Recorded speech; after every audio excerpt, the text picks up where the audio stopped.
دەستەواژە نوێیەکەی خامنەیی چییە؟ دیکتاتۆرە پیرەکە لە چی ترساوە؟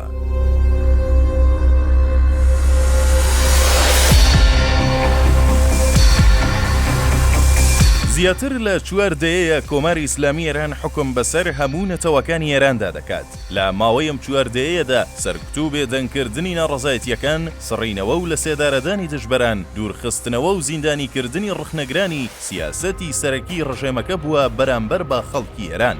علی خامنەییش کە ڕێبەرایەتی کۆماری ئیسلامی دەکا و خۆی بە تاکە نوێنەری ئاسمان دەزانێت لەسەر زەوی، دەستی باڵای هەبووە لە هەموو تاوانەکانی ڕژێمی ئێران دژ بە خەڵکیە وڵاتە. سەرەڕای هەموو هاشوهوشەکانی ئەم ڕژێمە و ڕێبەرەکەی سەبارەت بە تواناکانی لە ناوچەکە و جیهاندا، بەڵام ڕژێم هەمیشە ترسێکی گەورەی پێوە دیار بووە و ئارامی لێبڕیوە. ئەو ترساش شتێک نییە جگە لەسەر هەڵدانی ناڕەزایەتی خەڵک لە نێوخۆی ئێراندا.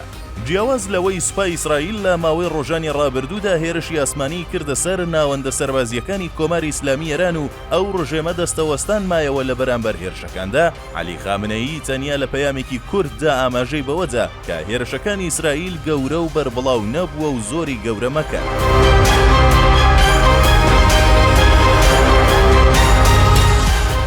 جیاواز لە لێکدانەوە و وردەکاریەکانی هێرشەکە و ئاماژەی شرۆڤەکارانیش سەبارەت بە لێکەوتە و دەرەنجامەکانی ئەم گرژی و ئاڵۆزیانەی ئێران و ئیسرائیل، ئەمجارە علی خامنەیی دیسان لە ترسی سەرهەڵدانەوەی ناڕەزایەتی خەڵکی ناوخۆی ئێران و لە بڕیارێکی نوێدا دەستەواژەیەکی لایەتەکانی قورئان دروست کردووە و ئەم دەستەواژەیەشی وەکو ڕەمز و هێمە بۆ سەرکوتکردنی ناڕەزایەتیەکان دیاری کردووە.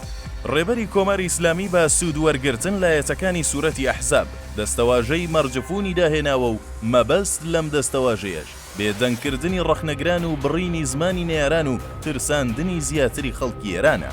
مەبەستی سەرەکی خامنەیی لەم بڕیارە و سوود وەرگرتن لەم دەستەواژەیە ڕوبەڕووبوونەوەیە لەگەڵ ئەو کەسانەی کە دژی حکوومەتەکەی قسە دەکەن و ناڕازین لە سیستەمی کۆماری ئیسلامی ئێران.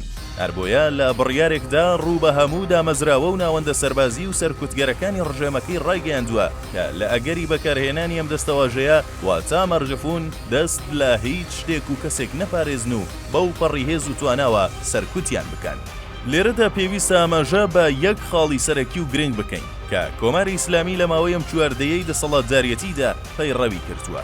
ئەویش سەرکوتکردنی زیاتری خەڵکی ئێران بووە لە بری وەڵامدانەوەی هێرش و هەڕەشەی وڵاتانی ناوچەکە، کە ئەمەش دەتوانێت دەیان دەرەنجام و لێکەوتەی سیاسی و کۆمەڵایەتی لێ بکەوێتەوە و سەرەکی ترینیان بێزاربوونی زیاتری خەڵکی ئێرانە لە دیکتاتۆرە پیرەکە و ڕژێمەکەی.